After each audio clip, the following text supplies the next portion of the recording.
Hi hello ನಮಸ್ತೆ. ನಾನು ನಿಮ್ಮ DS ನಂದಿಯಾಳ್ ಸರ್. ಇದು ದ್ರೋಣ ನವೋದಯ ಕೋಚಿಂಗ್ ಕ್ಲಾಸಸ್ ವತಿಯಿಂದ ಇವತ್ತಿನ ವಿಶೇಷವಾಗಿರ್ತಕ್ಕಂಥ ವಿಡಿಯೋಕ್ಕೆ ನಿಮ್ಗೆಲ್ಲರಿಗೂ ಕೂಡ ಸ್ವಾಗತ. ಇವತ್ತು ನಾವು ನೋಡೋಣ ಸೈನಿಕ ಶಾಲೆಯ ಮಾದರಿ ಪ್ರಶ್ನೆ ಪತ್ರಿಕೆಯನ್ನ ಫ್ರೀ ಆನ್ಲೈನ್ ಕ್ಲಾಸಸ್ ಎಷ್ಟಂದ್ರೆ ಕ್ಲಾಸ್ ನಂಬರ್ 10 ಗಣಿತ ಮಾದರಿಯ ಪ್ರಶ್ನೆ ಪತ್ರಿಕೆ 10ನ್ನ ನಾವು ಇವತ್ತ ನೋಡೋಣ.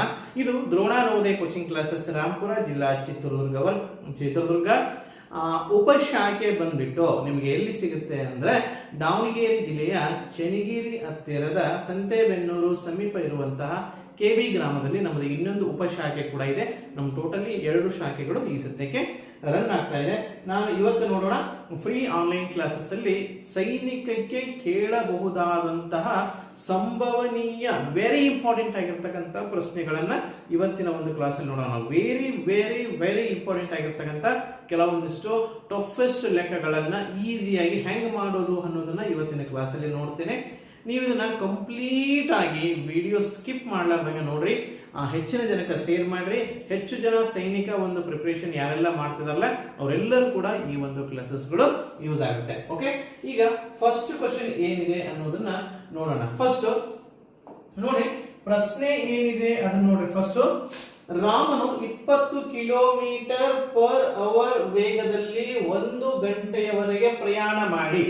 ರಾಮ ಏನ್ ಮಾಡ್ತಾನೆ 20 ಕಿಲೋಮೀಟರ್ ಪರ್ ಅವರ್ ಅಂದ್ರೆ 1 ಗಂಟೆಗೆ 20 ಕಿಲೋಮೀಟರ್ ನಂಗೆ 1 ಗಂಟೆಯವರೆಗೆ ಪ್ರಯಾಣ ಮಾಡಿ ನಂತರ 30 ಕಿಲೋಮೀಟರ್ ಪರ್ ಅವರ್ ವೇಗದಲ್ಲಿ ಮತ್ತೊಂದು ಗಂಟೆಯನ್ನ ಪ್ರಯಾಣ ಮಾಡ್ತಾನೆ.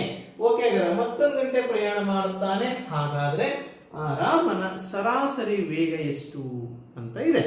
ಹಾಗಾದ್ರೆ ಸರಾಸರಿ ವೇಗ ಅಂತ ಬಂದಾಗ ನಿಮಗೆ ಸೂತ್ರ ಒಂದು ನೆನಪಾಗಬೇಕು. ಏನು ಅದು ಅಂದ್ರೆ ಸರಾಸರಿ ವೇಗ ಇಸ್ ಈಕ್ವಲ್ ಟು ಒಟ್ಟು ದೂರ ಡಿವೈಡೆಡ್ ಬೈ ಒಟ್ಟು ಕಾಲ. ಈ ಒಂದು ಸೂತ್ರವನ್ನು ನಾವು ಬಳಸಬೇಕು. ಹಾಗಾದ್ರೆ ಸರಾಸರಿ ಈಕ್ವಲ್ ಟು ಒಟ್ಟು ದೂರ ಒಟ್ಟು ಕಾಲ ಐತೆ. ನಾವು ಒಟ್ಟು ದೂರ ಹೆಂಗ್ ಮಾಡೋದು ಅನ್ನೋದಾದ್ರೆ ನೋಡ್ರಿ, ಇಲ್ಲಿ ಕಿಲೋಮೀಟರ್ ಪರ್ ಅವರ್ 1 ಗಂಟೆಗೆ 20 ಕಿಲೋಮೀಟರ್ ಅನ್ನ ಅವನು ಚಲಿಸ್ತಾನೆ. ನೆಕ್ಸ್ಟ್ ಮತ್ತೊಂದು ಗಂಟೆಗೆ 30 ಕಿಲೋಮೀಟರ್ ಅನ್ನ ಚಲಿಸ್ತಾನೆ. ಅಂದ್ರೆ ಟೋಟಲಿ ಇಲ್ಲೊಂದು ಅವರ್ ಟೋಟಲಿ ಎಷ್ಟು ಅವರ್ ಆಯ್ತು? 2 ಅವರ್ ಜರ್ನಿ ಮಾಡಿದರೆ. ಆದ್ದರಿಂದ ನನಗೆ ಒಟ್ಟು ಕಾಲ 2 ಗಂಟೆ. ಓಕೆ, ಒಟ್ಟು ಕಾಲ 2 ಗಂಟೆ ಆಯ್ತು. ಹಾಗಾದ್ರೆ ಫಸ್ಟ್ ಚಲಿಸಿದ ದೂರ ಎಷ್ಟು? 20 ಕಿಲೋಮೀಟರ್ 1 ಗಂಟೆ ಚಲಿಸಿದ್ದಾರೆ. ಆನಂತರ ಚಲಿಸಿದ ದೂರ ಎಷ್ಟು? 30 ಕಿಲೋಮೀಟರ್. ಹಾಗಾದ್ರೆ ಒಟ್ಟು ಚಲಿಸಿದ ದೂರ ಎಷ್ಟು ಕಿಲೋಮೀಟರ್ ಆಯ್ತು? 20 + 30 50 ಕಿಲೋಮೀಟರ್ ಅನ್ನ ಅವರು ಒಟ್ಟು ಚಲಿಸಿರುವಂತಹ ಒಂದು ದೂರ. ಕ್ಲಿಯರ್ ಅಲ್ವಾ ಕಾನ್ಸೆಪ್ಟ್? ಒಟ್ಟು ದೂರ ಡಿವೈಡೆಡ್ ಬೈ ಒಟ್ಟು ಕಾಲ. ಹಾಗಾದ್ರೆ 2 25. ಹಾಗಾದ್ರೆ ಅವರ ಸರಾಸರಿ ವೇಗ is equal to 25 kilometre per hour ಅಂತ ಇದೆ. ಎಲ್ಲಾ ಮಕ್ಕಳು ಗಮನಿಸಬೇಕು. ಏನಂದ್ರೆ ಆಪ್ಷನ್ ನಲ್ಲಿ ನಾಳೆ ಸೈನಿಕ ಎಕ್ಸಾಮ್ ಬರೆಯಕ್ಕೆ ಹೋದಾಗ ಫಸ್ಟ್ ಆಪ್ಷನ್ಸ್ ಇರುತ್ತೆ 25 ಮೀಟರ್ ಪರ್ ಸೆಕೆಂಡ್ ಅಂತ. ನೀವು ಅದನ್ನು ಕೂಡ ಗಮನಿಸಬೇಕು. ಇಲ್ಲಿ ಕಿಲೋಮೀಟರ್ ಪರ್ ಅವರ್, ಇದು ಕಿಲೋಮೀಟರ್ ಪರ್ ಅವರ್ ಇದ್ದಾಗ ಒಟ್ಟು ದೂರ ನಿಮಗೆ ಕಿಲೋಮೀಟರ್ ನಲ್ಲಿ ಇದ್ದು ಒಟ್ಟು ಕಾಲ ನಿಮಗೆ ಅವರ್ ನಲ್ಲಿ ಇದ್ದಾಗ ನಿಮ್ಮ ಒಂದು ಉತ್ತರ ಕಿಲೋಮೀಟರ್ ಪರ್ ಅವರ್ ನಲ್ಲಿ ಬರುತ್ತೆ. ಆದ್ದರಿಂದ ಸರಿಯಾದ ಉತ್ತರ ಡಿ ಗೆ ನೀವು ಕಂಪ್ಲೀಟ್ ಆಗಿ ಸೇಡ್ ಮಾಡಬೇಕು. ಓಕೆ ಅಲ್ವಾ? ಅರ್ಥ ಆಯ್ತಲ್ವಾ? ಒಂದೇ ಪ್ರಶ್ನೆ ಒಟ್ಟು ದೂರ ಡಿವೈಡೆಡ್ ಬೈ ಒಟ್ಟು ಕಾಲದಾಗೆ ನೀವು ತೆಗೆದುಕೊಳ್ಬೇಕು. ಇನ್ ಕೇಸ್ ಇಲ್ಲಿ 20 ಕಿಲೋಮೀಟರ್ ಪರ್ ಅವರ್ ನಂಗೆ 2 ಗಂಟೆಗಳ ಕಾಲ ಪ್ರಯಾಣ ಮಾಡಿದರೆ ಹಿಂಗೇನಾದ್ರೂ ಪ್ರಶ್ನೆ ಇತ್ತು ಅಂದ್ರೆ 1 ಗಂಟೆಗೆ 20 ಆದ್ರೆ 2 ಗಂಟೆ ಇಲ್ಲಿ 40 ಆಯ್ತು. ಪ್ಲಸ್ ಇಲ್ಲಿ 30 ಕಿಲೋಮೀಟರ್ ಪರ್ ಅವರ್ ಆಗಿ ಇಲ್ಲಿ 2 ಗಂಟೆಗಳ ಕಾಲ ಪ್ರಯಾಣ ಮಾಡಿದ್ರೆ ಹಾಗಾದ್ರೆ 30 + 30 60 ಆಯ್ತು. ಇಲ್ಲಿ 60 + 40 = 100 ಕಿಲೋಮೀಟರ್ ಆಗಿರುತ್ತೆ ದೂರ. ಕಾಲ ಎಷ್ಟಾಗುತ್ತೆ? ಇಲ್ಲಿ 2 ಗಂಟೆ, ಇಲ್ಲಿ 2 ಗಂಟೆ, 4 ಗಂಟೆ ಆಗಿರುತ್ತೆ ಕಾಲ. ಅಂದ್ರೆ ನೀವು ಇಲ್ಲಿ ದೂರ ಎಷ್ಟು ಕಾಲ ಎಷ್ಟು ಅನ್ನೋದನ್ನ ಸರಿಯಾದ ರೀತಿ ಕ್ಲಾರಿಟಿ ಮಾಡ್ಕೊಂಡ್ರೆ 100% ಸೈನಿಕಕ್ಕೆ ಒಂದು ಕ್ವಶನ್ಸ್ಗೆ 3 ಮಾರ್ಕ್ಸ್ ಇರುತ್ತೆ ಅಲ್ವಾ? ಸೈನಿಕಕ್ಕೆ ಒಂದು ಕ್ವಶನ್ಸ್ಗೆ 3 ಮಾರ್ಕ್ಸ್ ಇರುತ್ತೆ, ನೀವು ಆರಾಮಾಗಿ ಮಾಡಬಹುದು. ಬಹಳ ಈಸಿ ಇದೆ ಮಕ್ಕಳೇ, ಸೈನಿಕ ನವೋದಯಕ್ಕಿಂತಲೂ ಈಸಿ. ಓಕೆ, ಮುಂದಿನ ಪ್ರಶ್ನೆ ಸಂಖ್ಯೆ 29,789 ಸಾವಿರ ಸ್ಥಾನಕ್ಕೆ ಅಂದಾಜಿಸಿ ಹೀಗೆ ಬರೆಯಬಹುದು. ಹೆಂಗ್ ಬರೀಬಹುದು? ಬಹಳ ಈಸಿ ಇದೆ ನೋಡ್ರಿ. ನೀವು ಅಂದಾಜು ಬೆಲೆಯನ್ನ ಕಲ್ತೀರಿ. ಅಂದಾಜು ಬೆಲೆ ಮಾಡಬೇಕಾದ್ರೆ ಯಾವ ಸಂಖ್ಯೆಯನ್ನ ಕೊಟ್ಟಿದ್ದಾರೆ? 29,789 ಅಂದಾಜು ಬೆಲೆಗೆ ಮಾಡಿ ಹಿಂಗ್ ಬರಿಬಹುದು. ಹೆಂಗ್ ಬರಿಬಹುದು? ಸಾವಿರ ಸ್ಥಾನಕ್ಕೆ ಅಂದಾಜಿಸಿ. ಯಾವ ಸ್ಥಾನಕ್ಕೆ? ಸಾವಿರ ಸ್ಥಾನ. ಹಾಗಾದ್ರೆ ಬಿಡಿ 10, 100, 1000 ಯಾವ ಸ್ಥಾನಕ್ಕೆ ಅಂದಾಜು ಮಾಡಬೇಕಾಗೈತೆ? ಸಾವಿರ ಸ್ಥಾನಕ್ಕೆ ಅಂದಾಜಿಸಬೇಕಾಗಿದೆ ಅಲ್ವಾ? ಹಾಗಾದ್ರೆ ಅಂದಾಜಿಸುವಂತಹ ಒಂದು ನಿಯಮ ಏನ್ ಹೇಳುತ್ತೆ? ಅಂದಾಜು ಗಣಿತದ ನಿಯಮ, ಯಾವ ಸ್ಥಾನಕ್ಕೆ ನಾವು ಅಂದಾಜು ಮಾಡಬೇಕಾಗಿದೆಯೋ, ಯಾವ ಒಂದು ಸ್ಥಾನಕ್ಕೆ ನಾವೇನು ಅಂದಾಜು ಮಾಡಬೇಕಾಗಿದೆಯೋ ಆ ಸ್ಥಾನವನ್ನ ನಾವು ಫಸ್ಟ್ ನೋಡ್ಕೋಬೇಕು. ನೆಕ್ಸ್ಟ್ ಏನ್ ಮಾಡಬೇಕು? ಆ ಸ್ಥಾನವನ್ನಲ್ಲದೆ ಆ ಸ್ಥಾನವನ್ನ ನೋಡಿಕೊಂಡು ಅದರ ಹಿಂದಿನ ಸಂಖ್ಯೆಯನ್ನ ನೋಡ್ತೀರಿ. ಅದರ ಹಿಂದಿನ ಸಂಖ್ಯೆಯು 5 ಅಥವಾ 5ಕ್ಕಿಂತಲೂ ದೊಡ್ಡ ಸಂಖ್ಯೆಯಾಗಿದ್ದರೆ ಈ ಒಂದು ಸಂಖ್ಯೆಗೆ 1ಅನ್ನ ಕೂಡಿಸಬೇಕು. ಈ ಸಂಖ್ಯೆಗೆ ಏನ್ ಮಾಡ್ತೀರಿ? 1ಅನ್ನ ಕೂಡಿಸ್ತೀರಿ. ಹಾಗಾದ್ರೆ 29ಕ್ಕೆ ನಾವು 1 ಕೂಡಿಸಿದ್ರೆ ಎಷ್ಟಾಯ್ತು? 30 ಆಯ್ತು. 30 ಆದ್ಮೇಲೆ ಇಲ್ಲಿ ಮುಂದಿರುವಂತ ಸ್ಥಾನಗಳು ಎಷ್ಟದವು? 3 ಸ್ಥಾನಗಳದವು. 3 ಸ್ಥಾನಗಳದವ ಅಂದ್ರೆ ಮುಂದೆ 3 ಸೊನ್ನೆಯನ್ನ ಬರೀಬೇಕು. ಆದ್ರಿಂದ ಇದರ ಅಂದಾಜು ರೂಪ ಎಷ್ಟಾಯ್ತು? 30,000. ಇದೇ ಸಂಖ್ಯೆ ಇನ್ ಕೇಸ್ ಬೇರೆ ತರನಾಗಿದ್ರೆ ಹೆಂಗೆ? 29,489 ಅಂತಿದೆ. ಇವಾಗ ಏನ್ ಮಾಡೋದು? ಈ ಒಂದು ಸಂದರ್ಭದಲ್ಲಿ ಅಂದಾಜಿಸಲು ಹೇಳಿದ್ಯಾವುದು? ಸಾವಿರ ಸ್ಥಾನ. ಸಾವಿರ ಸ್ಥಾನಕ್ಕೆ ನಾವು ಅಂದಾಜು ಮಾಡಬೇಕಾಗಿತ್ತಂದ್ರೆ ಇದರ ಹಿಂದಿನ ಸ್ಥಾನ 4 ಅಥವಾ 4ಕ್ಕಿಂತ ಚಿಕ್ಕದಿದ್ದಾಗ ಇದಕ್ಕೆ +1 ಮಾಡೋದಿಲ್ಲ. ಹೆಂಗೈತೆ ಹಂಗೆ ಬರೀಬೇಕು. 29 29 ಬರೀಬೇಕು. ಮುಂದೆ 3 ಸ್ಥಾನ ಇದೆ, 3 0 ಬರಬೇಕು. ಇಷ್ಟೇ ಅಂದಾಜಿನಲ್ಲಿ ಇರುವಂತದ್ದು. ಯಾವ ಸ್ಥಾನಕ್ಕೆ ಅಂದಾಜಿಸಲು ಹೇಳಿರುತ್ತಾರೆಯೋ ಅದರ ಹಿಂದಿನ ಸ್ಥಾನವನ್ನ ನೋಡ್ರಿ. ಅದರ ಹಿಂದಿನ ಸ್ಥಾನದಲ್ಲಿ 5 ಅಥವಾ 5ಕ್ಕಿಂತಲೂ ಹೆಚ್ಚಿನ ಸಂಖ್ಯೆಗಳಿದ್ದರೆ, ಇನ್ ಕೇಸ್ ಹಿಂದಿನ ಸ್ಥಾನ ಅಂದ್ರೆ 1000 ಸ್ಥಾನಕ್ಕೆ ಅಂದಾಜು ಮಾಡಂದ್ರೆ 100 ಸ್ಥಾನ ನೋಡ್ರಿ. 10 ಸ್ಥಾನಕ್ಕೆ ಅಂದಾಜು ಮಾಡಂತ ಕೇಳಿದ್ರೆ ಬಿಡಿ ಸ್ಥಾನ ಮಾಡ್ರಿ. 10,000 ಸ್ಥಾನಕ್ಕೆ ಅಂದಾಜು ಮಾಡಿರಿ ಅಂತ ಕೇಳಿದ್ರೆ 1000 ಸ್ಥಾನಕ್ಕೆ ಮಾಡ್ಬೇಕು. ಅಂದ್ರೆ ಒಂದ್ ಸ್ಟೆಪ್ ಬ್ಯಾಕ್ ಮಾಡಿ ಅದನ್ನ ನೋಡಿ. ಇಲ್ಲಿ 5ಕ್ಕಿಂತಲೂ ಹೆಚ್ಚಿತ್ತು ಅಂದ್ರೆ 5 ಅಥವಾ 5ಕ್ಕಿಂತ ಹೆಚ್ಚಿದ್ರೆ ಇಲ್ಲಿರುವಂತ ಎಲ್ಲಾ ಸಂಖ್ಯೆಗೆ 1ಅನ್ನ ಪ್ಲಸ್ ಮಾಡ್ರಿ. ಇನ್ನೊಂದು ಉದಾಹರಣೆಯನ್ನು ಕೊಡ್ತೀನಿ. ಏನ್ ಕೊಡ್ತೀನಿ? 63,786. ಇನ್ನೊಂದು ಸ್ವಲ್ಪ ದೊಡ್ಡ ಕೊಡ 1,63,786. ಇದನ್ನೇನ್ ಮಾಡಬೇಕು? ಸಾವಿರ ಸ್ಥಾನಕ್ಕೆ ಅಂದಾಜು ಮಾಡಿ. ಕಾಮೆಂಟ್ ಬಾಕ್ಸ್ ಅಲ್ಲಿ ಕಾಮೆಂಟ್ ಮಾಡಿ ನೋಡೋಣ. ಈ ಒಂದು ಸಂಖ್ಯೆಯನ್ನ ಸಾವಿರ ಸ್ಥಾನಕ್ಕೆ ಅಂದಾಜು ಮಾಡಿರಿ. ಓಕೆ, ಬೇಗ ಹಾಕ್ರಿ ಉತ್ತರವನ್ನ. 1,63,786 ಸಾವಿರ ಸ್ಥಾನಕ್ಕೆ ಅಂದಾಜು ಮಾಡಿರಿ. ಹಾಕಿದ್ರಿ? ನೋಡ್ರಿ ಉತ್ತರವನ್ನ ಒಂದ್ಸಲ ಪಾಸ್ ಮಾಡಿ ಉತ್ತರ ಹಾಕ್ರಿ ಕಮೆಂಟ್ ಬಾಕ್ಸ್ ಅಲ್ಲಿ. ಯಾವ ಸ್ಥಾನಕ್ಕೆ ಅಂದಾಜು ಮಾಡಂತೀರ? ಸಾವಿರ ಸ್ಥಾನಕ್ಕೆ ಮಾಡಂತೀರ. ಸಾವಿರ ಸ್ಥಾನಕ್ಕೆ ಮಾಡಂದಾಗ ಅದರ ಹಿಂದಿನ ಸ್ಥಾನವನ್ನು ನೋಡ್ತೀರಿ. ಏನ್ ಹೇಳಿನಿ? ಯಾವ ಸ್ಥಾನಕ್ಕೆ ಅಂದಾಜಿಸಲು ಹೇಳಿರುತ್ತಾರೆಯೋ ಅದರ ಹಿಂದಿನ ಸ್ಥಾನವು 5 ಅಥವಾ 5ಕ್ಕಿಂತಲೂ ದೊಡ್ಡದಾಗಿದ್ದಲ್ಲಿ, 5 ಅಥವಾ 5ಕ್ಕಿಂತ ದೊಡ್ಡದು, 7 ದೊಡ್ಡದಲ್ಲ. ಹಾಗಾದ್ರೆ ಏನ್ ಮಾಡ್ಬೇಕು? +1 ಮಾಡ್ರಿ. +1 ಮಾಡಿದ್ರೆ 163 ಇದ್ದಿದ್ದು ಏನಾಯ್ತು? 164 ಆಯ್ತು. ಮುಂದೆ ಎಷ್ಟು ಸ್ಥಾನ ಅದಾವು? 3 ಸ್ಥಾನ ಅದಾವು. 3 0 ಹಾಕ್ರಿ. ಇಷ್ಟೇ, 1,64,000 ಅಲ್ವಾ? ವೆರಿ ಈಸಿ ಆಗಿರ್ತಕ್ಕಂಥದ್ದು. ಇದೇ ಏನಾದ್ರೂ 5ಕ್ಕಿಂತಲೂ ಚಿಕ್ಕದಾಗಿದ್ರೆ 4 ಬಂದೈತೆ. 4 ಬಂದಾಗ ಏನ್ ಮಾಡಬೇಕು? ಇದು ಎಷ್ಟೈತೆ ಅಷ್ಟೇ ಬರಬೇಕು. 29 ಕೂಡ್ಸೋದಿಲ್ಲ. ನೆಕ್ಸ್ಟ್ 3 ಸ್ಥಾನ ಇದೆ, 3 0 ಅಲ್ವಾ? ಬಹಳಷ್ಟು ಈಸಿ ಮಕ್ಕಳೇ. ಅಂದಾಜು ಗಣಿತ ಒಂದು ಪ್ರಶ್ನೆ ಪಕ್ಕಾ ಬರುತ್ತೆ. 3 ಮಾರ್ಕ್ಸ್ ನಿಮಗೆ 100% ಬರುತ್ತೆ. ಮಿಸ್ ಮಾಡಬೇಡಿ. ಓಕೆ, ನೆಕ್ಸ್ಟ್ ಪ್ರಶ್ನೆ. ರೂಟ್ ವರ್ಗ ಸಂಖ್ಯೆಗಳು ಅಲ್ವಾ? ಏನ್ ಕೊಟ್ಟಿದ್ದಾರೆ? √169 + √144 ಪ್ಲಸ್ √196 ಇದರ ಬೆಲೆ ಏನಾಗುತ್ತೆ ಅಂತ ಕೇಳಿದರೆ ವರ್ಗಮೂಲ ಅಲ್ವಾ? ವರ್ಗಮೂಲ ಬಹಳಷ್ಟು ಈಸಿ ಆಗಿರ್ತಕ್ಕಂಥದ್ದು. ವರ್ಗಮೂಲವನ್ನ ನೋಡೋಣ ಹೆಂಗ್ ಮಾಡಬೇಕು ಅನ್ನೋದಾದ್ರೆ √169 ಇದರ ವರ್ಗಮೂಲ ಎಷ್ಟಾಗುತ್ತೆ? ಯಾವುದರ ವರ್ಗ ಇದು? 13ರ ವರ್ಗ. ನಿಮ್ಗೆ ವರ್ಗ ಸಂಖ್ಯೆಗಳ ಕಲ್ಪನೆ ಇರಬೇಕು, ಕನಿಷ್ಠ ಒಂದು 30 ಆದ್ರೂ ವರ್ಗ ಸಂಖ್ಯೆಗಳು ಗೊತ್ತಿರಬೇಕು ಕನಿಷ್ಠ. ಓಕೆ, 13 ಪ್ಲಸ್ √144 ಇದು ಯಾವುದರ ವರ್ಗ? 144 12ರ ವರ್ಗ ಅಲ್ವಾ?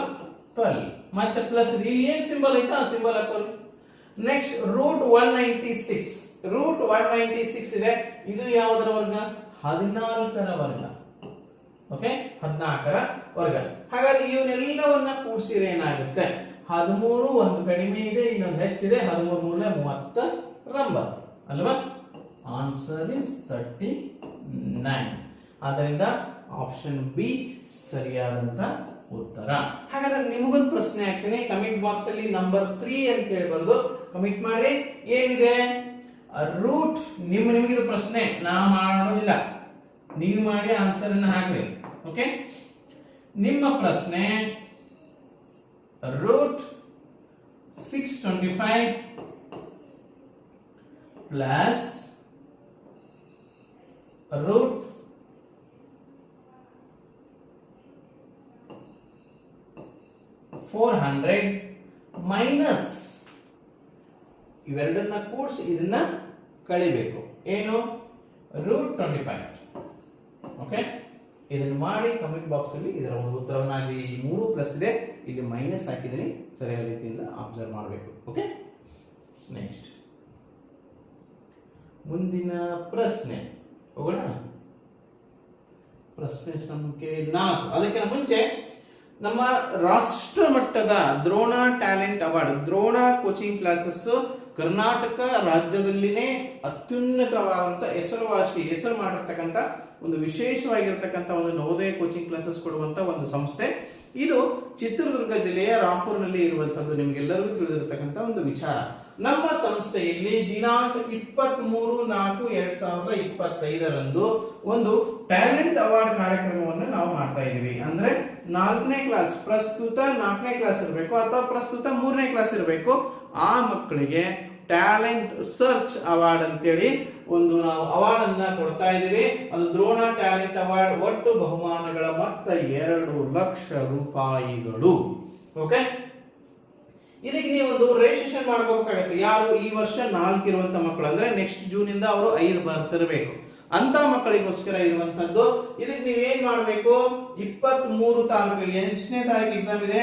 23rd March. ನೋಟ್ ಮಾಡ್ಕೊಳ್ಳಿ, 23rd ಮಾರ್ಚ್ 2025 ಆನ್ ಸಂಡೇ, ರವಿವಾರ ದಿವಸ ರಜೆ ಇರುತ್ತೆ, ಮಕ್ಕಳಿಗೂ ರಜೆ ಇರುತ್ತೆ, ಪಾಲಕರಿಗೂ ರಜೆ ಇರುತ್ತೆ.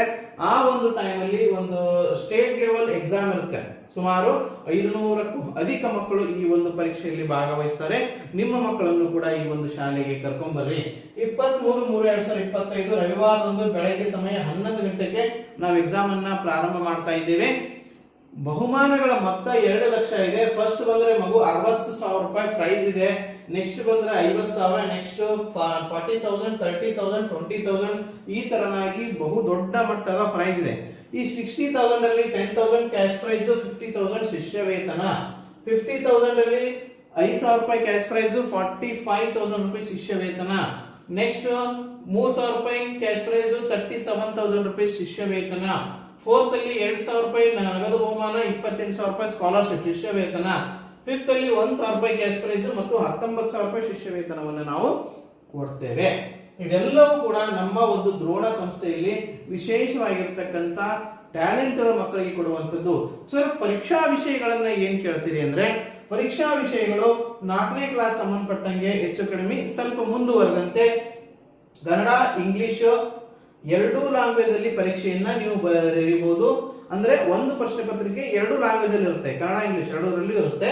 ಕನ್ನಡ, ಇಂಗ್ಲಿಷ್, ಗಣಿತ, ಸಾಮಾನ್ಯ ಜ್ಞಾನ ಮತ್ತು ಮಾನಸಿಕ ಸಾಮರ್ಥ್ಯ ವಿಷಯಕ್ಕೆ ಸಂಬಂಧಪಟ್ಟಂತೆ ಕ್ವಶನ್ ಗಳನ್ನ ಕೇಳಲಾಗುತ್ತೆ. ಎಲ್ಲಿ ಎಕ್ಸಾಮ್ ಆಗುತ್ತೆ ಅಂದ್ರೆ Drona coaching classes Rampura, SDM PU college Rampura, taluk Molakalmuru, district ಚಿತ್ರದುರ್ಗದಲ್ಲಿ ಎಕ್ಸಾಮ್ ಅನ್ನ ಮಾಡಲಾಗುತ್ತೆ. ಅಂದ್ರೆ ನೀವು ಎಕ್ಸಾಮ್ ಬರಬೇಕಾದ್ರೆ ದ್ರೋಣ ಕೋಚಿಂಗ್ ಕ್ಲಾಸಿಗೆ ಬರಬೇಕು. ಬಂದಾಗ ನಮ್ಮ ಇನ್ಸ್ಟಿಟ್ಯೂಟ್ ಅನ್ನು ನೋಡ್ದಂಗೆ ಆಗುತ್ತೆ. ಇಲ್ಲಿ ನಮ್ಮಲ್ಲಿ ನವೋದಯ, ಸೈನಿಕ, ಮೊರಾರ್ಜಿ, ಆದರ್ಶ, ಮುದ್ದೇನಹಳ್ಳಿ, ಅಳಿಕೆ, ರಾಷ್ಟ್ರೀಯ ಮಿಲಿಟರಿ ಶಾಲೆಗಳಿಗೆ ವಿಶೇಷವಾಗಿ ಕೋಚಿಂಗ್ ಅನ್ನ ಮಾಡ್ತೇವೆ.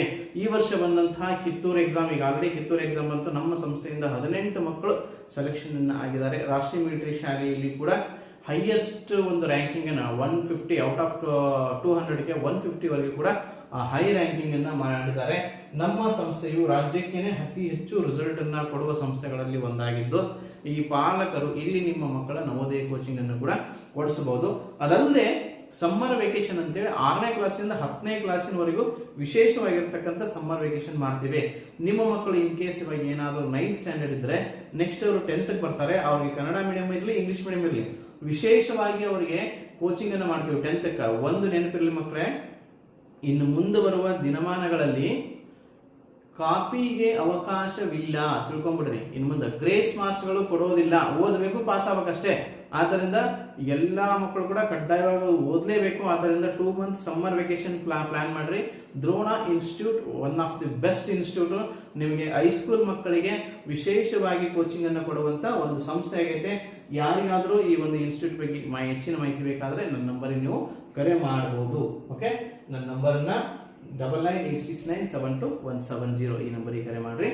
ಈ ಒಂದು ಪರೀಕ್ಷೆಗೆ ಹಾಜರಾಗಬೇಕಾಗಿತ್ತು ಅಂದ್ರೆ ವಿದ್ಯಾರ್ಥಿ ಹೆಸರು, ತಂದೆ ಹೆಸರು, ತರಗತಿ, ಶಾಲೆ ಹೆಸರು, ವಿಳಾಸ ಮತ್ತು ಮೊಬೈಲ್ ನಂಬರ್ ಅನ್ನ ಟೈಪ್ ಮಾಡಿ ಈ ನಂಬರಿಗೆ, ಯಾವ ನಂಬರ್ಗೆ 97, ಒಂದ್ಸಲ ನೋಟ್ ಮಾಡ್ಕೋರಿ, 9741312170 9741312170 ಈ ನಂಬರ್ಗೆ ವಾಟ್ಸ್ಆಪ್ ಮಾಡ್ರಿ. ನಿಮ್ಮ ಹೆಸರನ್ನ ನೋಂದಾಯಿಸಿಕೊಳ್ಳಿ. ಅವತ್ತಿನ ದಿವಸ ಆರ್ಟಿಕಲ್ ಅನ್ನು ತೆಗೆದುಕೊಂಡು ಎಕ್ಸಾಮ್ ಅನ್ನ ಅಟೆಂಡ್ ಮಾಡಬಹುದು. ಓಕೆ, ಮುಂದಿನ ಪ್ರಶ್ನೆ ನೋಡೋಣ. ನೆಕ್ಸ್ಟ್ ಪ್ರಶ್ನೆ, 15 ಸಂಖ್ಯೆಗಳ ಸರಾಸರಿ 15. ಒಂದು ವೇಳೆ ಪ್ರತಿ ಸಂಖ್ಯೆಯಿಂದ 3 ಕಳೆದರೆ ದೊರೆಯುವ ಹೊಸ ಸಂಖ್ಯೆಯ ಸರಾಸರಿ ಏನಾಗುತ್ತೆ ಎನ್ನುವಂತ ಒಂದು ಪ್ರಶ್ನೆ. ಟೋಟಲ್ ನಂಬರ್ಸ್ 15 ಇದೆ, ಅವುಗಳ ಅವರೇಜ್ ಏನಿದೆ, ಸರಾಸರಿ 15 ಇದೆ. ಹಾಗಾದ್ರೆ 15 ಸಂಖ್ಯೆಗಳ ಸರಾಸರಿ 15 ಅಂದ್ರೆ ಈಗ ಅವರೇಜ್ 15 ಐತೆ. ಪ್ರತಿ ಸಂಖ್ಯೆಯಿಂದ 3 ಕಳೆದ್ರೆ, ಎವ್ರಿ ನಂಬರ್ಸ್ ಇಂದ ನಾವು ಕಳಿಬೇಕಾಗಿದ್ದಷ್ಟು 3. ಪ್ರತಿ ಸಂಖ್ಯೆಯಿಂದ ನಾನು 3 ಕಳಿತಾ ಅಂದ್ರೆ 15 ಸಂಖ್ಯೆಯಿಂದ 3 ಮೈನಸ್ ಮಾಡಿಕೊಂತ ಬರ್ತೀನಿ. ಅಂದ್ರೆ 15ರಲ್ಲಿ 3 ಹೋದ್ರೆ 12, 15ರಲ್ಲಿ 3 ಹೋದ್ರೆ 12. ಪ್ರತಿ ಸಂಖ್ಯೆಯಿಂದ ನಾವು 3 ಕಳೆದ್ರೆ ಎಲ್ಲಾ ಸಂಖ್ಯೆದ ಏನ್ ಬರ್ತದೆ, ಉತ್ತರ 12 ಬರುತ್ತೆ. ಹಾಗಾದ್ರೆ ಎವರೇಜ್ ಏನಾಯ್ತು, 12 ಆಯ್ತು. 15 ಮೈನಸ್ 3 ನಾನು ಮೈನಸ್ ಮಾಡ್ತೀನಿ. ಹಾಗಾದ್ರೆ ಏನ್ ಮಾಡಬೇಕು ಅನ್ನೋದಾದ್ರೆ ಇಲ್ಲಿ ತೆಗಿಬೇಕಾಗಿದೆ, ನಾನು 3 ತೆಗಿಬೇಕಾಗಿದೆ. ಪ್ರತಿ ಸಂಖ್ಯೆಯಿಂದನೂ ನಾನು 3 ತೆಗಿತೀನಿ. ತೆಗೆದ್ರೆ ಎಷ್ಟು ಉಳಿತು, ಸರಾಸರಿ 12 ಉಳಿತು. ನೋಡಿ, ಲೆಕ್ಕ ನೋಡಕ್ ಬಹಳ ದೊಡ್ಡದು ಅನ್ಸುತ್ತೆ, ಬಟ್ ನಮ್ಮಲ್ಲಿ ನಮ್ಮ ಕೋಚಿಂಗ್ ಸೆಂಟರ್ ಶಾರ್ಟ್ ಒಂದು ಆನ್ಸರ್ಗೆ ಫೇಮಸ್ ಆಗಿರ್ತಕ್ಕಂಥದ್ದು. ಆದ್ದರಿಂದ ಆನ್ಸರ್ ಏನ್ ಬಂತು, 12. ಆಪ್ಷನ್ ಸಿ ಸರಿಯಾಗಿದೆ. ಇದು ಲೆಂದಿ ಮೆಥಡ್ ಇಂದನೂ ಮಾಡಬಹುದು, ಒಂದು ಪೇಜ್ ಅಷ್ಟು. ಒಂದು ಶಾಲೆಯಲ್ಲಿ ಕಳೆದ ವರ್ಷ 250 ವಿದ್ಯಾರ್ಥಿಗಳು ಇದ್ದರು. ಒಂದು ಶಾಲೆ ಇದೆ, ಆ ಒಂದು ಶಾಲೆಯಲ್ಲಿ ಲಾಸ್ಟ್ ಇಯರ್ 15 ಮಕ್ಕಳು ಇದ್ದರಂತೆ. 250 ಮಕ್ಕಳು. ಪ್ರಸ್ತುತ ಆ ವರ್ಷ ಆ ವಿದ್ಯಾರ್ಥಿಗಳ ಸಂಖ್ಯೆ 300 250 ಇತ್ತು. ಈ ವರ್ಷ 300 ಆಗಿದೆ. ಹಾಗಾದ್ರೆ ಹೆಚ್ಚಾದ ವಿದ್ಯಾರ್ಥಿಗಳ ಶೇಕಡ ಎಷ್ಟು? ಲಾಸ್ಟ್ ಇಯರ್ ಎಷ್ಟಿತ್ತು, 250 ಇತ್ತು.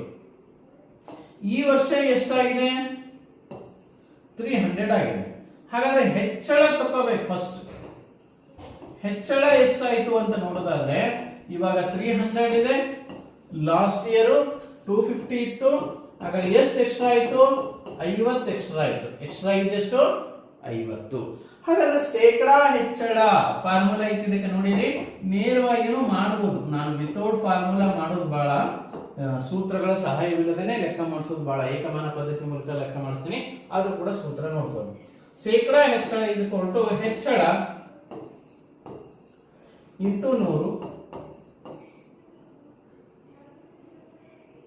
ಡಿವೈಡೆಡ್ ಬೈ ಮೂಲ ಬೆಲೆ. ಓಕೆ, ಹೆಚ್ಚಳ ಎಷ್ಟಾಗೈತೆ, 50 ಆಗೈತೆ. ಎಷ್ಟು ಎಕ್ಸ್ಟ್ರಾ ಆಗೈತೆ, 50 ಆಗಿತ್ತೆ. ಮೂಲ ಬೆಲೆ ಫಸ್ಟ್ ಎಷ್ಟಿತ್ತು? 250 ಇತ್ತು. 250ರಲ್ಲಿ 50 ಏನಾಗಿದೆ? ಎಕ್ಸ್ಟ್ರಾ ಆಗಿದೆ. ಹಾಗಾದ್ರೆ ಇಂಟು 100 ರೂಪಾಯಿ ಇಂಟು 100. ಓಕೆ, 0 0 ಕ್ಯಾನ್ಸಲ್ ಆಯ್ತು. 25 ಒಂದಲೇ 25 ಎರಡಲೇ 50, 10 ಎರಡಲೇ 20. 20% ಹೆಚ್ಚಳ ಆಯಿತು. ಆಪ್ಷನ್ ಎ ಸರಿಯಾಗಿರುವಂತ ಒಂದು ಉತ್ತರ. ಓಕೆ, ಮುಂದಿನ ಪ್ರಶ್ನೆ. ಒಂದು ಶಾಲೆಯಲ್ಲಿ 30% ಹೆಣ್ಣು ಮಕ್ಕಳಿದ್ದಾರೆ. ಗರ್ಲ್ಸ್ ಸಂಖ್ಯೆ ಒಂದು ಶಾಲೆಯಲ್ಲಿ 30% ಅಂದ್ರೆ ಎಷ್ಟು? 100 ಜನ ಇದ್ದಾರಪ್ಪ ಅಂದ್ರೆ 30 ಜನ ಗರ್ಲ್ಸ್ ಇದ್ದಾರೆ. ಇನ್ನು 70 ಜನ ಯಾರು? ಬಾಯ್ಸ್ ಆಗಿರ್ತಾರೆ. ಓಕೆ, 30% ಹೆಣ್ಣು ಮಕ್ಕಳಿದ್ದಾರೆ. 250 ಮಕ್ಕಳು ಆ ಶಾಲೆಯಲ್ಲಿದ್ದರೆ, ಟೋಟಲಿ ಆ ಶಾಲೆಯಲ್ಲಿ ಇರ್ತಕ್ಕಂಥ ಜನ ಎಷ್ಟೈತೆ? 250 ಇದೆ. ಇದ್ದರೆ ಹೆಣ್ಣು ಮಕ್ಕಳ ಸಂಖ್ಯೆ ಎಷ್ಟು?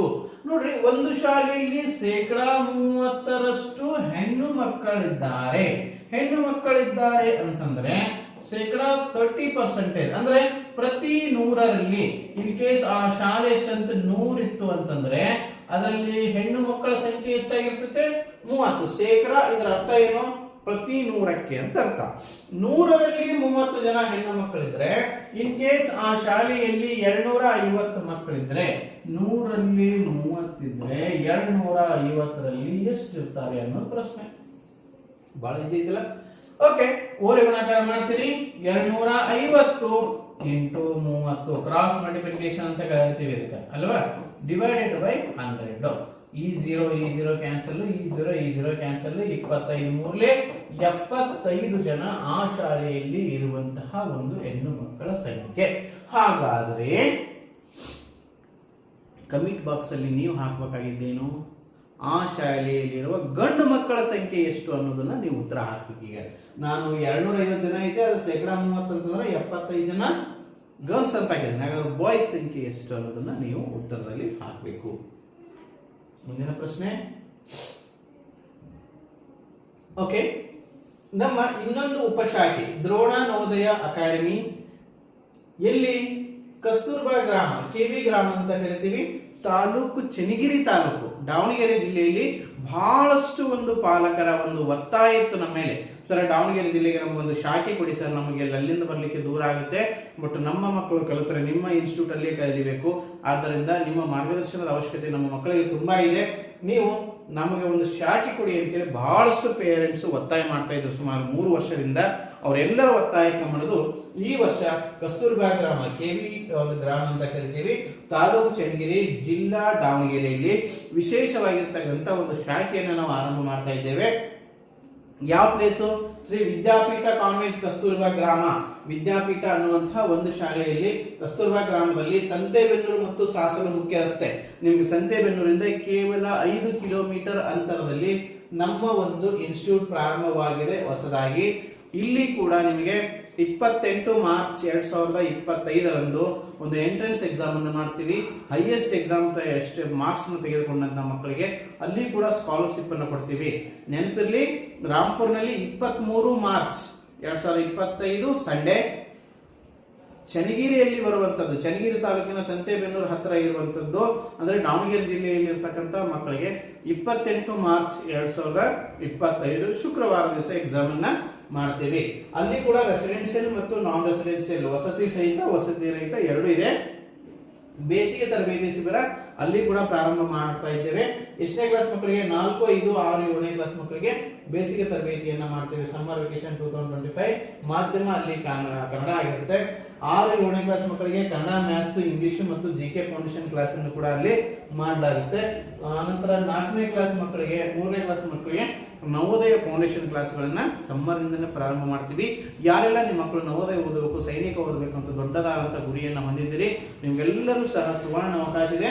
ನಿಮ್ಮ ತಾಲೂಕಿನಲ್ಲಿನೇ ಎಕ್ಸಾಮು ನಡೆಯುತ್ತೆ. ಓಕೆ,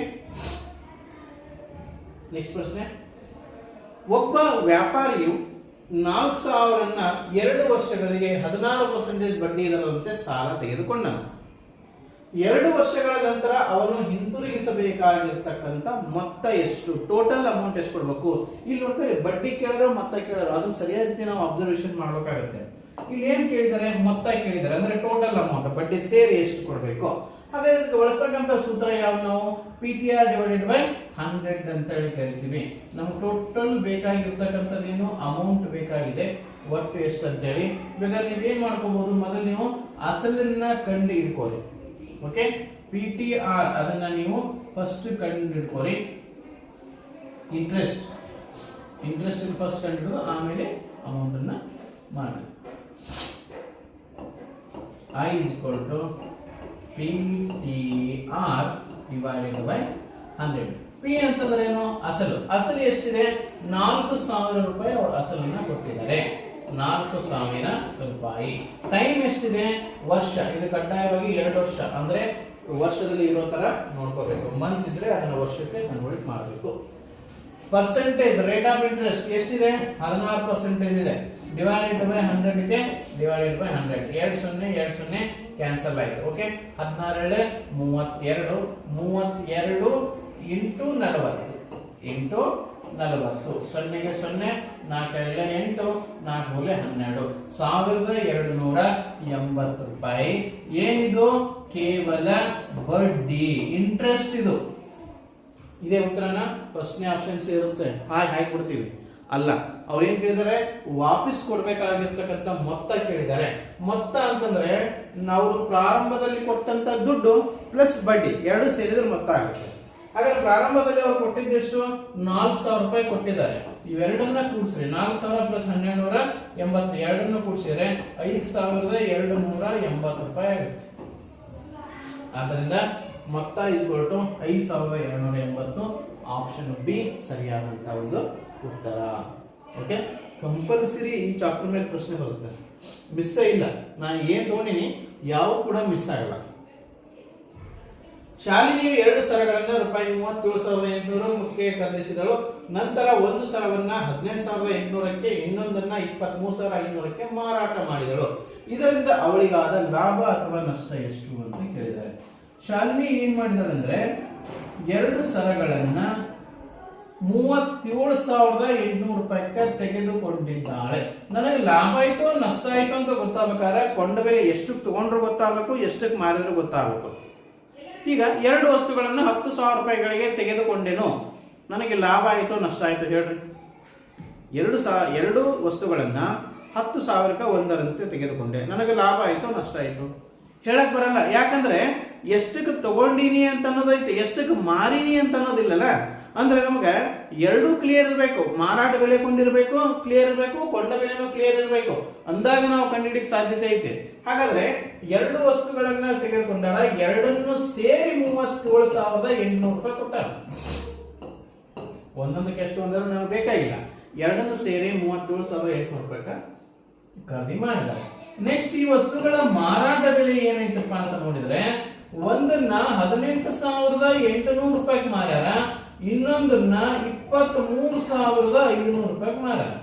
ಹಾಗಾಗಿ ಎರಡನ್ನ ಸೇರಿದ್ರೆ 0 0 5 2 10 1 13, ನೆಕ್ಸ್ಟ್ 8 1 9 9 3 12 2 3 4 42,300 ರೂಪಾಯಿಗೆ ಮಾರಾಟ ಮಾಡಿದ್ದಾರೆ.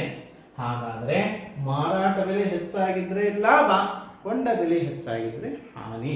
ಹಾಗೆ ನಮಗೆ ಲಾಭ ಆಗಿದೆ ಅಂತ ಗೊತ್ತಾಯ್ತು, ಅವರು ಕೂಡ ಲಾಭ ಅಂತ ಅವರೇ ಮೊದಲೇ ಮೆನ್ಷನ್ ಮಾಡಿದ್ದಾರೆ.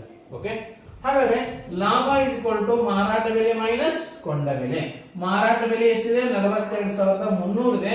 ಅದ್ರಲ್ಲಿ ಏನ್ ಮಾಡ್ತೀನಿ ನಾನು, ಕೊಂಡ ಬೆಲೆಯಿಂದ ಮೈನಸ್ ಮಾಡಬೇಕು, 37,800 ರೂಪಾಯಿನ ಮೈನಸ್ ಮಾಡ್ತೀನಿ.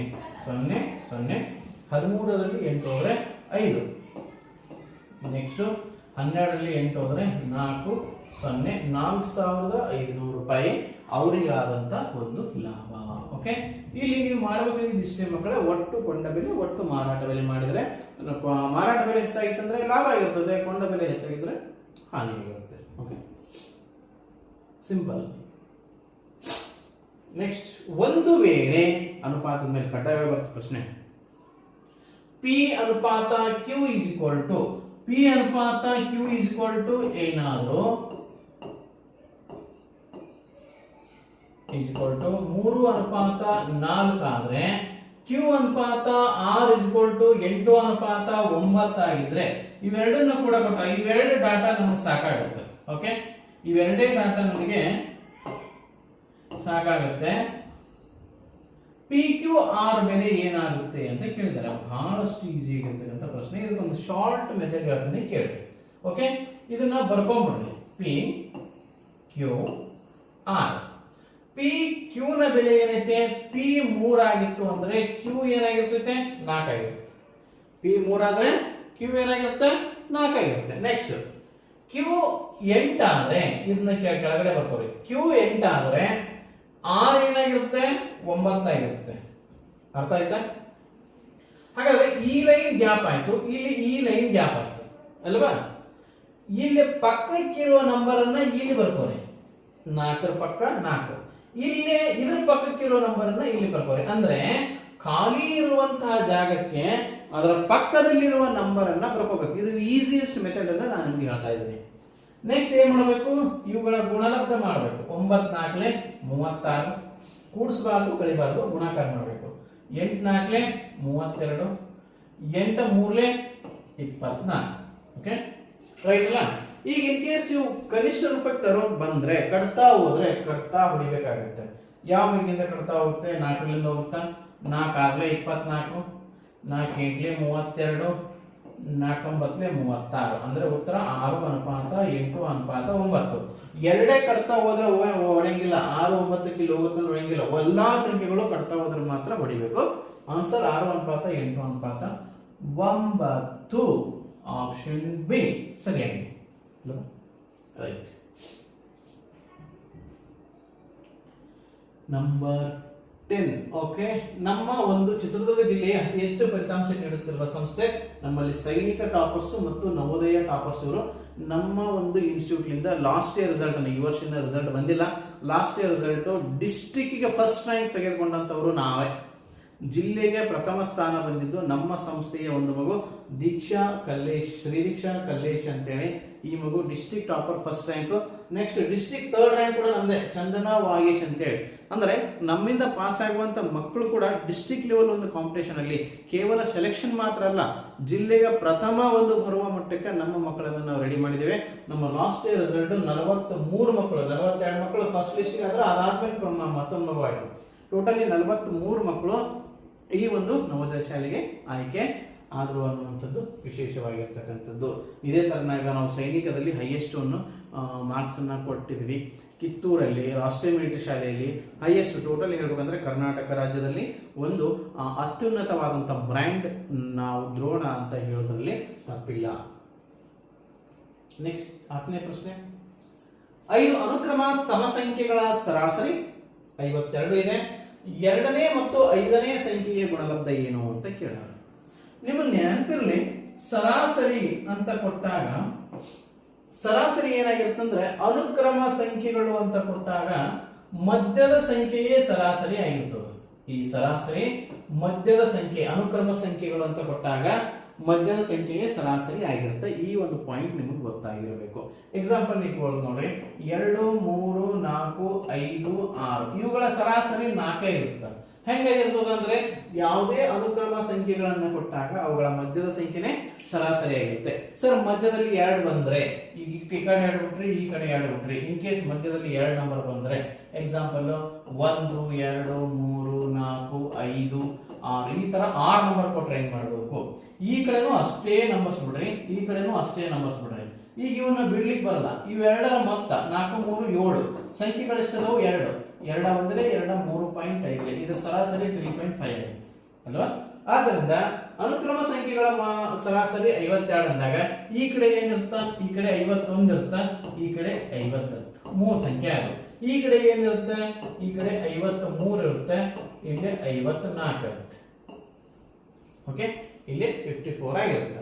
ಹಾಗಾದ್ರೆ ಮಧ್ಯದ ಸಂಖ್ಯೆ ಸರಾಸರಿ ಆಗಿರುತ್ತೆ. ಯಾವ ಸಂಖ್ಯೆಗಳು? 2ನೇ ಸಂಖ್ಯೆ ಮತ್ತು 5ನೇ ಸಂಖ್ಯೆಗಳ ಗುಣಲಬ್ಧವೆಷ್ಟು? 2ನೇ ಸಂಖ್ಯೆ ಅಂದ್ರೆ 51, 5ನೇ ಸಂಖ್ಯೆ ಅಂತಂದ್ರೆ 54. ಹಾಗಾದ್ರೆ ಈ ಒಂದು 54 ಮತ್ತು 51ರ ಗುಣಲಬ್ಧ ಏನು ಅಂತ ಕೇಳಿದ್ದಾರೆ. ಓಕೆ, ನೆಕ್ಸ್ಟ್ 51 4 54 200 ಮೇಲ್ಗಡೆ ಒಂದು 4 ಅಂದ್ರೆ 204, 20 ಕ್ಯಾರಿ ಬಂತು. 55 255 ಪ್ಲಸ್ ಇದೊಂದು 20, 275 275. ಹಾಗಾದ್ರೆ ಇವುಗಳ ಗುಣಲಬ್ಧ 2754 ಆಪ್ಷನ್ ಎ ಸರಿಯಾಗಿರುವಂತ ಒಂದು ಉತ್ತರ. ಓಕೆ ಓಕೆ, ಇದುವರೆಗೂ ಕೂಡ ನಮ್ಮ ಒಂದು ಕ್ಲಾಸಸ್ ಅನ್ನು ನೋಡಿದ್ವಿ. ನಿಮ್ಗೆ ಏನೇ ಡೌಟ್ ಸೆಕ್ಷನ್ ಇದ್ರೆ ಅಡ್ಮಿಷನ್ ಸಮ್ಮರ್ ಕ್ಲಾಸಿಗೆ ಮತ್ತು ರೆಗ್ಯುಲರ್ ಕ್ಲಾಸಿಗೆ ಬೇಕಾಗಿದ್ರೆ ನನ್ನ ನಂಬರ್ ನೋಟ್ ಮಾಡ್ಕೊರಿ. 9986972170 9538157686 9741312170 ಈ ನಂಬರಿಗೆ ನೀವು ಕಂಪ್ಲೀಟ್ ಆಗಿ ಕರೆ ಮಾಡಿ ಮಾಹಿತಿಯನ್ನ ತೆಗೆದುಕೊಳ್ಳಬಹುದು. ನಮ್ಮ 2 ಶಾಖೆಗಳನ್ನು ಹೊರತುಪಡಿಸಿದರೆ ಚಿತ್ರದುರ್ಗ ಜಿಲ್ಲೆಯಲ್ಲಿ ರಾಂಪುರ ಮತ್ತು ದಾವಣಗೆರೆ ಜಿಲ್ಲೆಯಲ್ಲಿ KV ಗ್ರಾಮ, ಇವೆರಡನ್ನು ಬಿಟ್ಟರೆ ನಮ್ಮ ಯಾವುದೇ ಉಪಶಾಖೆಗಳು ಇರುವುದಿಲ್ಲ. ನಮ್ಮಲ್ಲಿ ನವೋದಯ ಕೋಚಿಂಗ್ ಕ್ಲಾಸ್ಗಳನ್ನು ವಿಶೇಷವಾಗಿ ಮಾಡ್ತೀವಿ. ಆ ಜೊತೆಗೆ SSLC ಮಕ್ಕಳಿಗೆ ಕೂಡ ವಿಶೇಷವಾಗಿರ್ತಕ್ಕಂಥ ಸಮ್ಮರ್ ವೆಕೇಶನ್ ಕೂಡ ಮಾಡ್ತೀವಿ. ಅದಲ್ಲದೆ 6ರಿಂದ 10ನೇ ಕ್ಲಾಸ್ ಮಕ್ಕಳಿಗೆ ರೆಗ್ಯುಲರ್ ಕ್ಲಾಸ್ ಕೂಡ ನಮ್ಮಲ್ಲಿ ಇದೆ. ಜೂನಿಂದ 6ನೇ ಕ್ಲಾಸಿಂದಲೇ ನೀಟ್ ತರಬೇತಿಯನ್ನು ನಮ್ಮಲ್ಲಿ ಕೊಡಲಾಗುತ್ತೆ. ಇದರ ಒಂದು ಸದುಪಯೋಗ ಎಲ್ಲ ಒಂದು ಪಾಲಕರು ಮಕ್ಕಳು ತಗೋಬೇಕು ಅಂತ ಹೇಳ್ತಾ ಇವತ್ತಿನ ಕ್ಲಾಸನ್ನು ಮುಗಿಸ್ತಾ ಇದ್ದೀನಿ. Thank you, bye.